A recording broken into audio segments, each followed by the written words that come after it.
Hello বন্ধুরা, Baranagar দৃশ্যকাব্যের Facebook page থেকে আপনাদের স্বাগত জানাচ্ছি।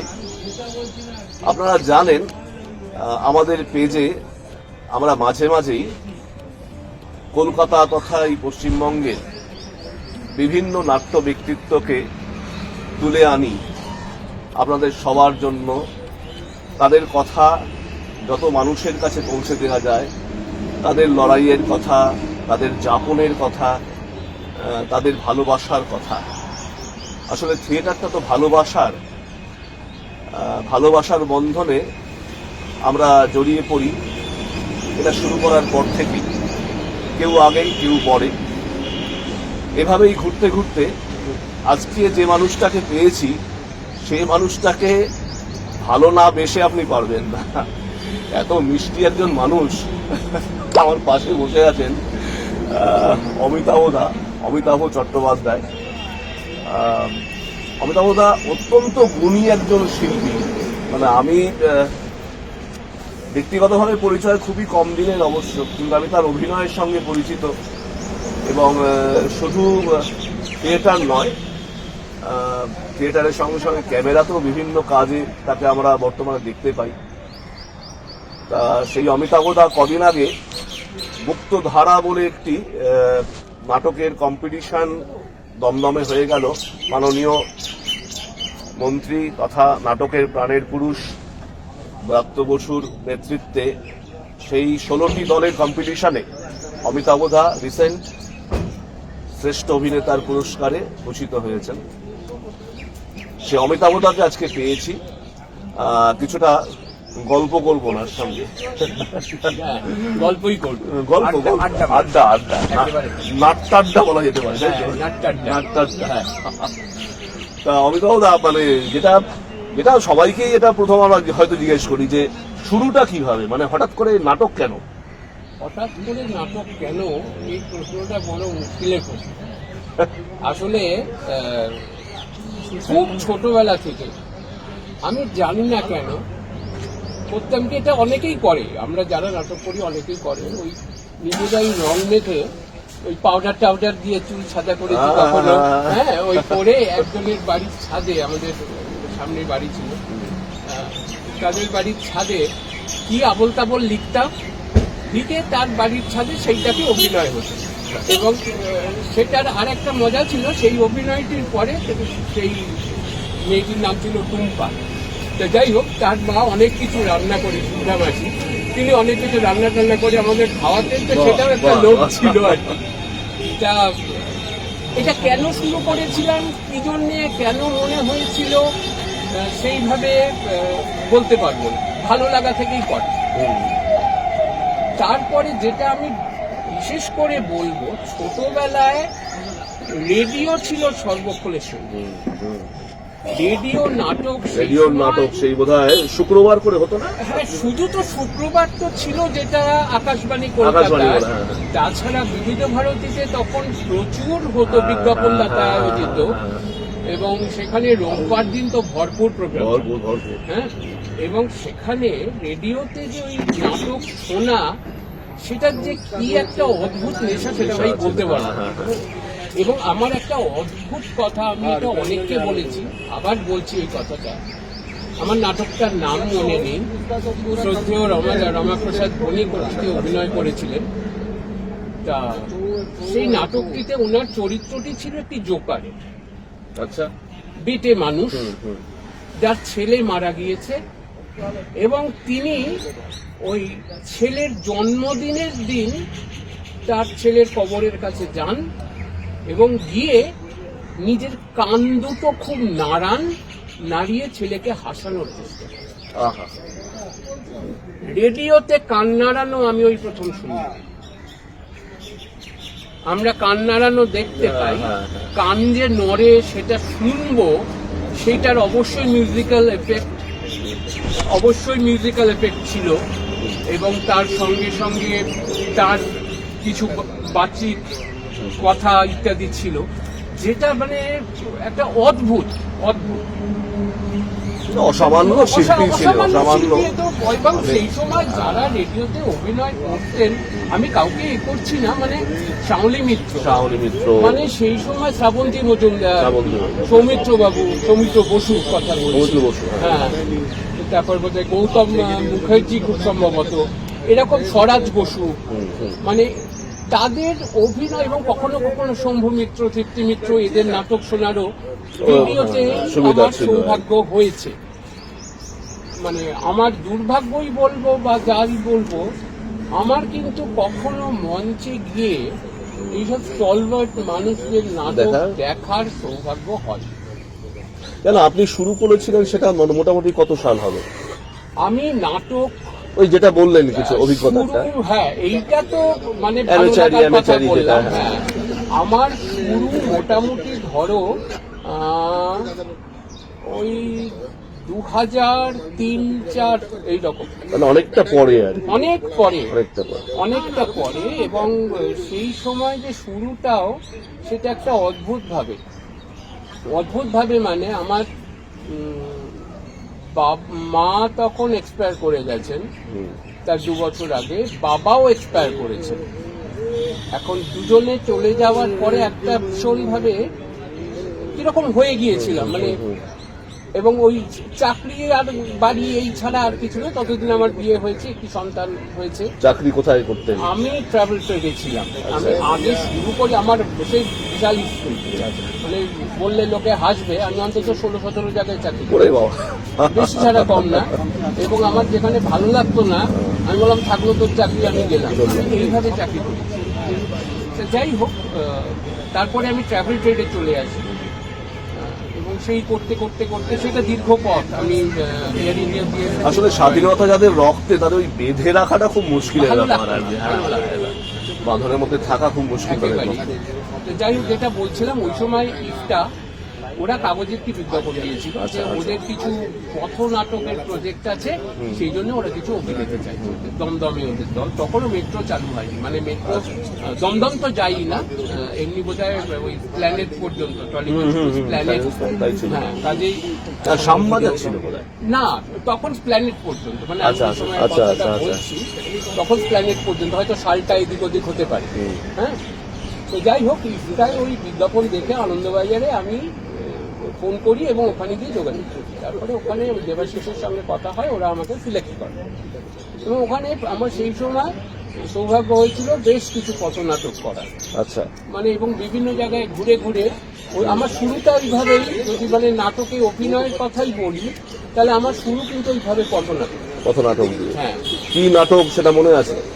ওইগুলো নাম অতটা নাম তো ওইভাবে মনে নেই, কিন্তু বিভিন্ন রকম এই আমাদের যে সামাজিক ইস্যুগুলো, এই ইস্যুগুলোর উপরে ওটাই হয়, মানে অ্যাওয়ারনেস প্রোগ্রাম ওই রকমই। এবং অনেক সময় ইনস্ট্যান্ট স্ক্রিপ্ট হতো, মানে আগে থাকতে ঠিক হতো না। এবং ওই এই প্রসঙ্গে বলি, একটা খুব অদ্ভুত অভিজ্ঞতা আছে আমার, মানে ভালো লাগা, ভালোবাসার অভিজ্ঞতা। সেটা বলছে, সেইটি সময় ওটি পার্ক সার্কাসে একটি বস্তির মধ্যে আমরা নাটক করছি। আচ্ছা, এবং আমার সঙ্গে আমি স্বরাজ ঘোষ, ও যথেষ্ট পরিচিত, ওরা সব সুপ্রিয়, এরা আমরা সব ছিলাম। তা ওখানে একটি সিন ছিল যেখানে কতগুলো ছোকরা মিলে ওই মেয়েরা যাচ্ছে, তাদের টিজ করছে, সেখানে কিছু গান ইত্যাদি। এবং সেই করতে করতে ঘুমকিতে হঠাৎ করে কি, স্বরাজ একেবারে রোগার প্যাংলা ছেলে, আমি তখন আরো বিশাল মোটা ছিল, সে হঠাৎ আমাকে কোলে তুলে, এবং কোলে তুলে নিয়ে তো সেও সামলাতে পারিনি, আমিও সামলাতে পারিনি, ধরাস করে পড়লাম। পড়ে রেল লাইনের ধারে হচ্ছিল ওই কাজগুলো, ওই ছুপড়ি নিয়ে পায়ের মধ্যে স্টোনচিপ ঢুকে গেল, রক্তারক্তি কাণ্ড। তো যাই হোক, তার মধ্যে তখন তো আর ওইগুলো ভাবলে চলবে না, তো ওইভাবে নেচে কুদে অভিনয় করে নাটকটা শেষ হল। নাটক শেষ হওয়ার পর ওই ঝুপড়ি থেকে এক বৃদ্ধা বেরিয়ে এলেন, একটা বাম নিয়ে, বাবা তোমার পাটা কেটে গেছে, এসো একটু বাম লাগবে। এটাই বোধহয় প্রথম পুরস্কার। এই পুরস্কারের তো মূল্য হয় না, এটা অমূল্য পুরস্কার। এবং সেই বৃদ্ধা আমার পা ধরে আমার পায়ে ওই বাম লাগিয়ে দিচ্ছেন, ওই রক্তটা পুছে, মানে এই পরম প্রাপ্তি আর কি, পাওয়া, পরম প্রাপ্তি। এইগুলো আমরা যারা শিল্পী আমাদের মধ্যে এরকম অনেকেই অনেক কিছু থেকে যায়, পেয়ে থেকে থাকি, যায়। কিন্তু এই পাওয়াগুলো না ভীষণ মানে এইখানটায় থেকে যায়। একদম একদম একদম। এই আচ্ছা, মানে প্রাইজের কথায় চলে এলাম। একটা প্রাইজের কথা তো শুনলেন প্রথমেই, মুক্তধারা। আচ্ছা, আমরা একটু হাঁটতে হাঁটতে কথা বলি, কারণ এখানে একটু গাড়ি ফাড়ি আসছে, হ্যাঁ, আজকে চল। এই খোকসের শো আছে।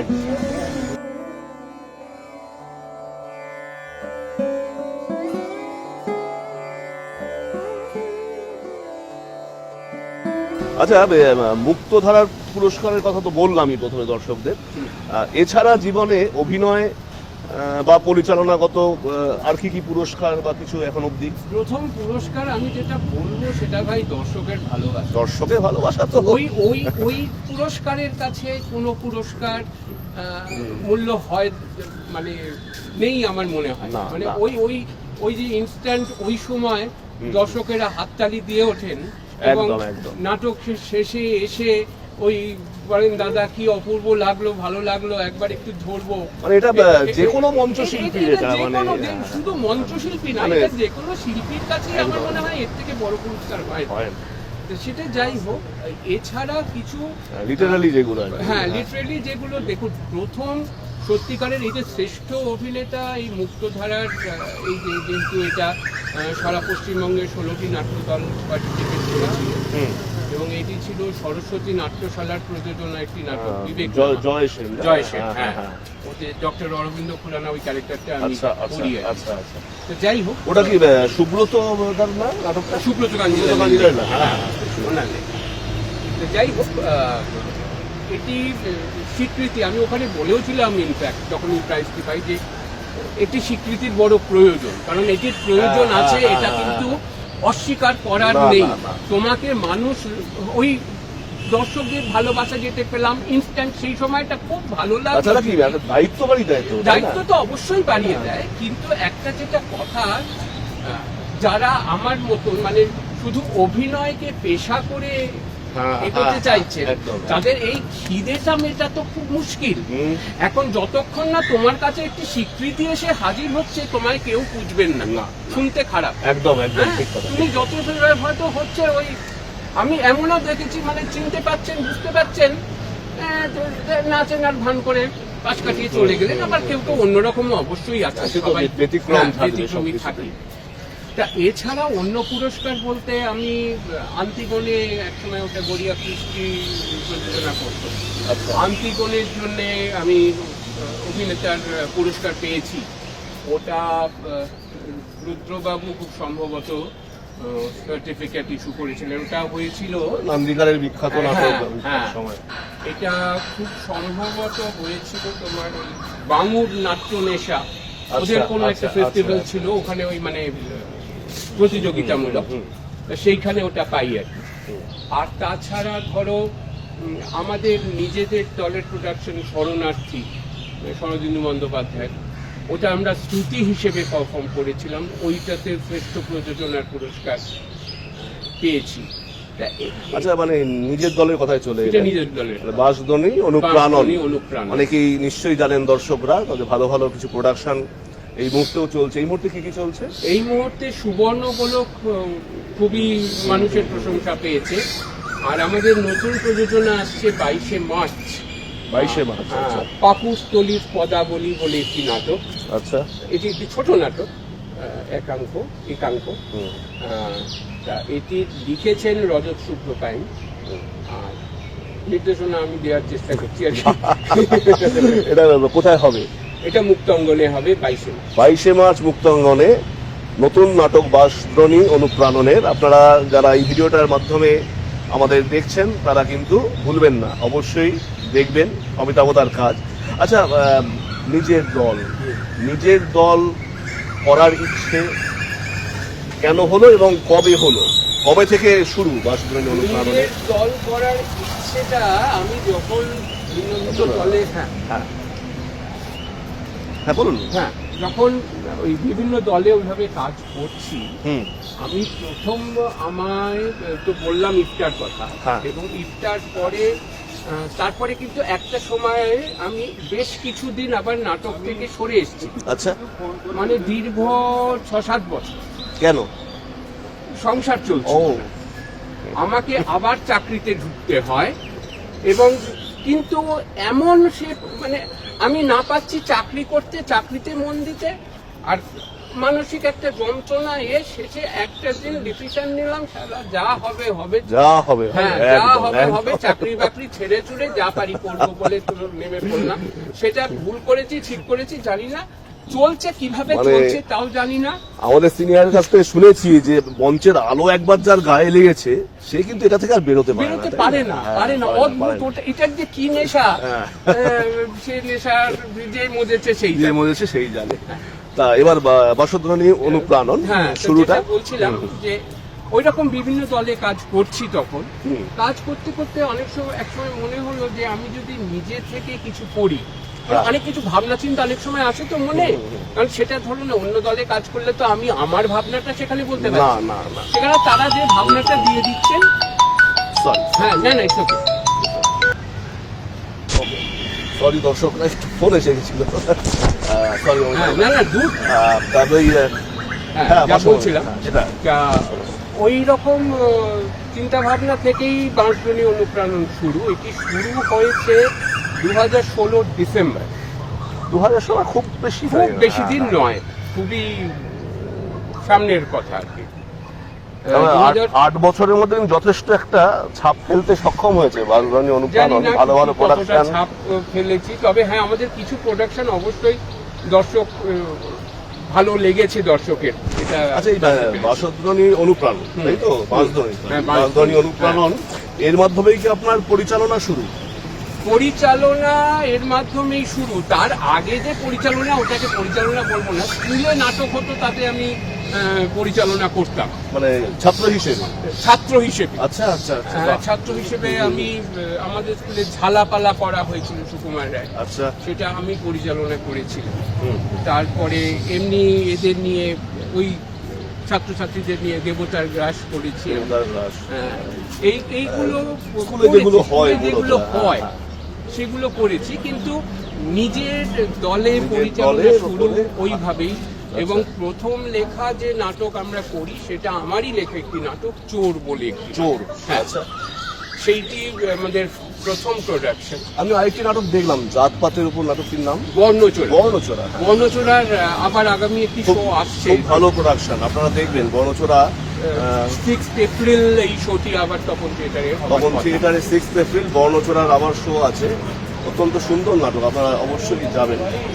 হ্যাঁ, তা ওই শুরু তাহলে পরিচালনা দলের হাত ধরে। ওইভাবেই দলের হাত ধরে। আমরা একটু চা খেতে পারি? হ্যাঁ, খেতেই পারি। চা খেলে তো চা খেলে আমাদের খেতে- চা ছাড়া কিছু চলে না।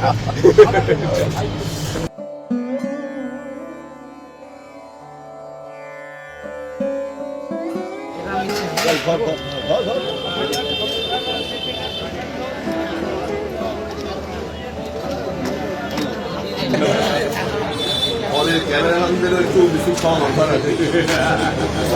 ভিডিও করবে তো ওরা, একটু হাতে না রাখলে চলে না। কেটে দিয়ে দেবে।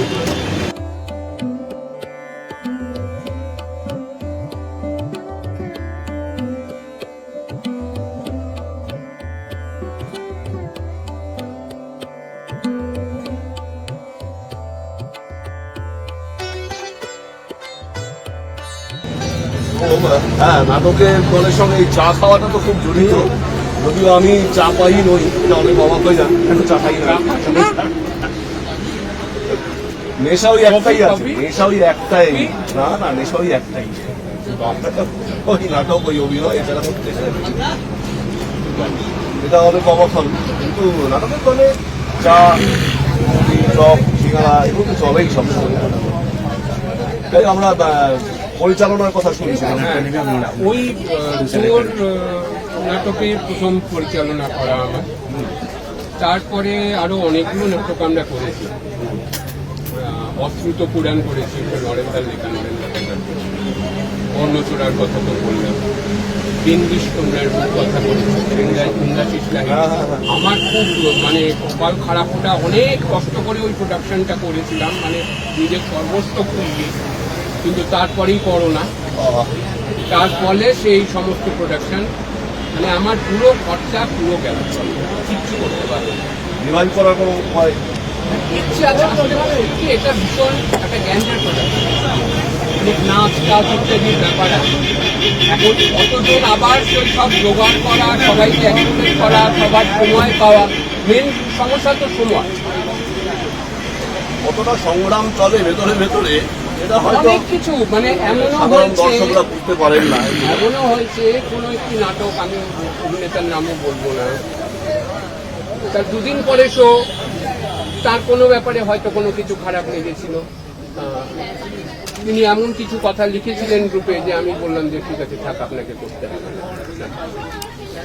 এবং সেখানে ওই দুদিনের মধ্যে আরেকটি ছেলেকে তৈরি করে সেই নাটকটি মঞ্চস্থ হয়েছিল। শো করতে যাওয়ার সময় এরকম বিক্রি হয় অনেক সময়। মানে এইগুলো আমাদের চলতেই থাকে। আমার এই দুর্ভাগ্যটা এখন অব্দি হয়নি, জানি না কোনোদিন হয়তো হবে। তা ওই না না, ওই কথা নেই, ওই কাজ ওই কাজ নেই। যাই হোক, এবার ওই চলছে তাহলে বাসবনের অনুপ্রণন চলছে। হ্যাঁ চলছে, বাইরের তবে কাজও আমাদের চলছে। রেজিস্ট্রেশন কিন্তু মানে এই 3 বছর হবে এই এপ্রিলে। রেজিস্ট্রেশনটা অনেকটাই পরে। 21 বললেন। হ্যাঁ, আচ্ছা আচ্ছা। মানে আগে তিনি নিয়েছিলেন, তিনি ঝুলিয়ে একেবারে করলেন, তারপরে যাই হোক। আচ্ছা, নাটকের সঙ্গে সঙ্গে অমিতাভ দাকে কিন্তু আমরা ক্যামেরাতেও দেখতে পাই প্রচুর, মানে এই ক্যামেরা নয়, উন্নত মানের ক্যামেরায় দেখতে এমন পাই। কিছু না। বেশ কিছু অ্যাড ভিডিওতে তো আমি দেখেইছি। আর কি কি কাজ হয়েছে অমিতাভ দা?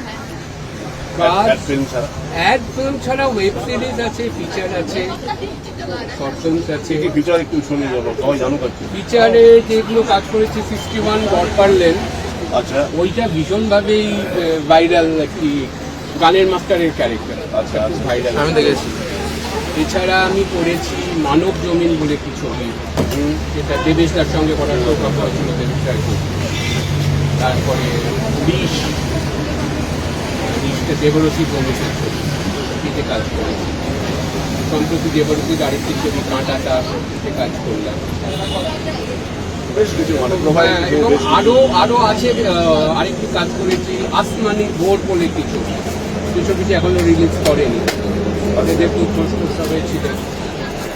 ওয়েবে কি কাজ করবে? ওয়েবে ক্লিকে অনেকগুলো আছে, ক্লিক ক্লিক দিয়ে শুরু, মানে ক্লিকের কথা বলছি। ক্লিক ক্লিক করেছি, ড্রিম বুটিক করেছি, বেনুদার টেনশন করেছি, ভাগার করেছি, সম্প্রতি করলাম, আহা কি নাম হচ্ছে, শক্তি রূপেণও করলাম। আচ্ছা হইচইতে আপনার নাম মনে থাকে, মিস্টার কলকাতাতে করেছি। না, হবেই, মানে আপনি যে ধরনের অভিনেতা, মানে যে স্ট্যান্ডার্ড অভিনেতা একবার কাজ করলে লস্টে কাজ করা হয়েছে, লস্টে করেছি। আছে মানে অনেক আছে, এই মুহূর্তে সবগুলো মনে পড়ছে না আর কি। আছে জীবনে কিছু অপ্রাপ্তি এখনো? অপ্রাপ্তি তো আছে রে। কিরকম? অপ্রাপ্তি যেটা, সেটা হচ্ছে আমি যেটা করতে যাচ্ছি আমি করতে পারছি না। যেমন মানে আমি হয়তো কোনো একটা কিছু চরিত্রকে এইভাবে ভেবেছি, আমার নিজের প্রোডাকশনের কথাই বলছি। আমার শারীরিক কিছু প্রতিবন্ধকতা আছে, কিছু অপারেশন আছে, কিছু অন্যান্য সমস্যা আছে। তার ফলে একটা ফিজিক্যাল ফিটনেস, যেটা ভীষণভাবে একটি চরিত্রের জন্য প্রয়োজন, আমার কিন্তু তবে মঞ্চে উঠলে ওগুলো মনে থাকে না। এটা একটা অদ্ভুত ব্যাপার, এটা সকলেরই হয়। মঞ্চে উঠলে তখন বুঝি তোমার কোথায় ব্যথা, কোথায় কি চোট, কিচ্ছু মনে থাকে না। পরে আবার ফিরে আসে। হ্যাঁ, ওগুলো পরে আবার ফিরে আসে। সেইটার জন্যে অনেক কিছু ভাবনা চিন্তা থাকলেও করে উঠতে পারছি না। সেই জন্য মনে হয় এক এক সময় যদি আরেকটা জন্ম হয়, সেই জন্মটা আমি শুধু থিয়েটার করবো বা শুধু অভিনয় করবো, এবং একবারে প্রথম থেকে শুধু অভিনয়টাই করবো, আর কিছু করবো না। এইটা আমার একটা ভেতরের বাসনা, এই বাসনাটা নিয়ে মরবো জানি না। পরেরটা আমাদের দেশে কবে সেটা সম্ভব সেটাও একটা সমস্যা, কারণ খুব সমস্যা, খুব সমস্যা। আমাদের দেশে ক% বাবা মা ছেলে বা মেয়ে জন্মালে ভাবে যে বড় হয়ে অভিনেতা বানাবো? কেউ নেই, যে হয় তার নিজের দমে। যে ভালোবাসে তাকে যদি সেই সাপোর্টটা দেয়া হয়, অনেক কিছু হতে পারে কারোর ভেতরে। কিন্তু একটা কথা কি, জোর করে কিছু হয়। হ্যাঁ, তুমি যদি ভেতরে সত্যি থেকে সত্যি না আসলে না, তুমি যদি প্রকৃত সৎ হও, তোমার ভেতরটা সত্যি যদি অভিনয়ের জন্য কাঁদে, তাহলে কিন্তু তোমার কিছু বেরোবে, সেটা বেরোতে বাধ্য। কিন্তু অনেকের আছে ওপর ওপর হয়, মানে ওই হয়তো আচ্ছা, তাৎক্ষণিক ভালো লাগা, তার মানে ভালো অভিনেতা হতে গেলে বা শিল্পী হতে গেলে আপনাকে সৎ হতে হবে, তাই তো?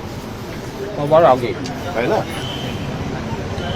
সততাটাই প্রতিভাত হয় তার অভিনয়ের মধ্যে, তার কতটা না থাকলে কিচ্ছু হয় না, একদম কোনো কিছুই হয় না।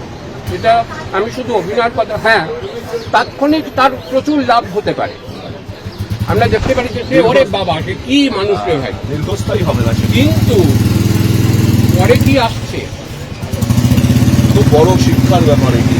যারা নতুন অভিনয়ে আসতে চাইছো বা আসছো বা পড়ছো কিছুদিন ধরে, এই সিনিয়র মানুষের কাছ থেকেই অত্যন্ত জরুরি একটি শিক্ষা যে তোমাকে ভালো শিল্পী হতে গেলে আগে একজন সৎ মানুষ হতে হবে, তাই তো? আর কিছু যদি উপদেশ দেন নতুনদের জন্য? উপদেশ দেওয়ার কিছু নেই রে ভাই, আমার কথা হচ্ছে আমি যেটা করবো যেন ভালোবেসে করি, ভালোবাসাটা যেন ভেতরের হয়, ওপরটা না। মানে অনেকেরই আছে না লোক দেখানো ব্যাপার, আর ভাবি চটজলদি হয়ে যাবে, মানে এই মানে এটা তুমি মানলে অভিনয় ওটা কিছু ব্যাপার নাকি, সকালে ঘুম থেকে উঠবো আর বিশাল বড় কিছু একটা দেখছি। এটা তো হয় না।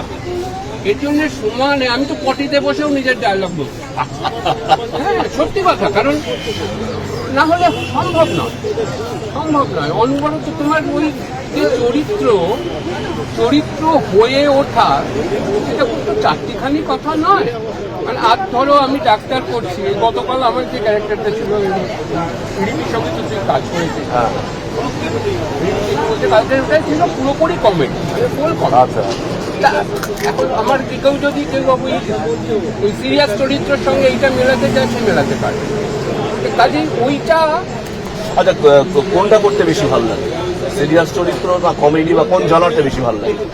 কমেডি যদি সত্যিকারের কমেডি হয় ভালো লাগে, কিন্তু ওই কাতুকুতু দেওয়া কমেডি আমার করতে একটুও ভালো লাগে। তোমার স্ক্রিপ্টে যদি কমেডি আপসে বেরিয়ে আসে, মানে স্ল্যাপস্টিকের কথা বলছি, ওটা পছন্দ নয়। হারামি যেটাকে বলে, হারামি আমার পছন্দ, হারামি পছন্দ, কমেডিটা অন্য জায়গায়। আচ্ছা, এই যে অভিনয় করে, হ্যাঁ সিরিয়াস ক্যারেক্টার অবশ্যই ভালো লাগে। ওটা বেশি প্রিয় জিনিস। সিরিয়াস ক্যারেক্টারের তো মজা, কত শেড বল, শেডগুলো বের করা। কত শেড। আমি রিসেন্ট একটি নাটকে আমার সৌভাগ্য হয়েছে ওদের সাথে কাজ করার, কবে বড় হবো বলে। শেষ দিকে একটি দৃশ্য আছে, মানে আমি জাস্ট বসে বসে শুনি সাইড থেকে যে অসামান্য ডেলিভারি, একটা দৃশ্যকে ধরে রাখেন উনি একা নিজে। মানে না শুনলে বা না দেখলে হয়তো আপনাদের আমি বোঝাতে পারবো না। আমি পাশে ওই দুনিয়ার ছেলেগুলো ছিল, ওদের বোঝা দেয় ডেলিভারিগুলো দেয়, অসামান্য। আমি এমন কিছু না রে ভাই, এটা তোদের ভালোবাসা।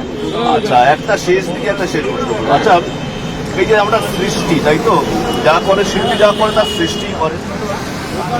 আপনি অভিনয় করুন, আপনি পরিচালনা করুন, আপনি লিখুন, এটা আপনার সৃষ্টি। আপনার সন্তান তুলুন, আপনার নিজের সন্তানও রয়েছে, আপনার মেয়ে আছে, কাকে ছাড়া বাঁচবেন না? কাউকে ছাড়াই পারে। দুজনেই কি সমান জায়গায়? কঠিন প্রশ্ন। দেখো, যে আমার নিজের মেয়ে, সে তো অবশ্যই আমার ঔরসজাত, এবং তাকে সেইভাবে লালন পালন করছি, তাকে ছোটবেলা থেকে দেখছি, তাকে গড়ে তুলছি, ঠিক আছে, সেটা একটা আছে। তাকে ছেড়ে থাকার কথা ভাবা যায়, কিন্তু আমি দেখেছি মানে আমার এই থিয়েটার জীবনে অনেক সময় এমন পরিস্থিতি আসে যেটি হয়তো করতে গিয়ে, থিয়েটার সংক্রান্ত কোনো কাজ করতে গিয়ে একটা তুমুল অশান্তির পরিবেশ বাড়িতে সৃষ্টি হয়, এবং সেখানে ওই বাড়ির অশান্তিটাকে অগ্রাহ্য করে আমি আমার ওই থিয়েটারের পেছনে ছুটি, এবং সেইটার জন্যে মানে হয়তো ভেতরে একটা যন্ত্রণা হচ্ছে খুব। মানে আমার এমনও দিন গেছে, বাঘু বলে একটি নাটকে অভিনয় করতাম, আমার ওই বেরোনোর আগে আমার মিসেস পড়ে গিয়ে সাংঘাতিক চোট পান। আমার মেয়ে তখন খুব ছোট, আমার রবীন্দ্র সদলে শো ছিল, মেয়ের কাছে আমার মেয়ে মানে মিসেসের কি হবে না হবে না থাকলো পরে আমি ছুটলাম শো করতে এবং সেখানে অকথ্য গালাগালি স্বাভাবিক, তাদের দোষ নেই, হয়েছে। শো করতে শালা শোটা করে আজকে হয়তো সুইসাইড, মানে একেবারে আমি অন ক্যামেরা বলছি এই কথাটা, জানি না বলা ঠিক হলো, মানে এইরকম মানসিক একটা যন্ত্রণা হচ্ছে। কিন্তু ওই শোটি করার পরে যখন দর্শকেরা ওইভাবে হাততালি দিল এবং সবাই ভীষণভাবে নিল, কোথায় সেই যন্ত্রণা খুশ? এবং বাড়িতে আসার পরে স্ত্রীও তখন মানে ওইটা কিন্তু আঁকড়ে ধরে এটাকে আঁকড়ে থাকা, কাজে আমার মনে হয় না কোথাও যেন একটা আমরাই জিতে গেলাম, তাই না? এইগুলো না রে ভাই, ওই ভীষণভাবে নিয়েই থাকবে। তাই অনেক অনেক ধন্যবাদ, অনেক ধন্যবাদ অমিতাভদা আজকে আমাদের এই সময়টা দেওয়ার জন্য। অনেক কাজের মধ্যে অমিতাভদা এক্ষুনি ছুটতে হবে মুক্তাঙ্গনে, ব্যস্ততা আছে, তা আমি বলাতে মানে জাস্ট কালকেই কথা হয়েছে, একদিনের মধ্যে আমাকে সময় দিলেন, আমাদের দিলেন বর্ণবোধ বিশ্বকাপ পক্ষ থেকে আমি আপনাকে অনেক অনেক ধন্যবাদ জানাচ্ছি। আপনিটা ছাড়তে হবে, এটা আগেও বলেছি আমি। আচ্ছা, আপনিটা এখনই ছিল, তুমি অমিতাভদা তুমি।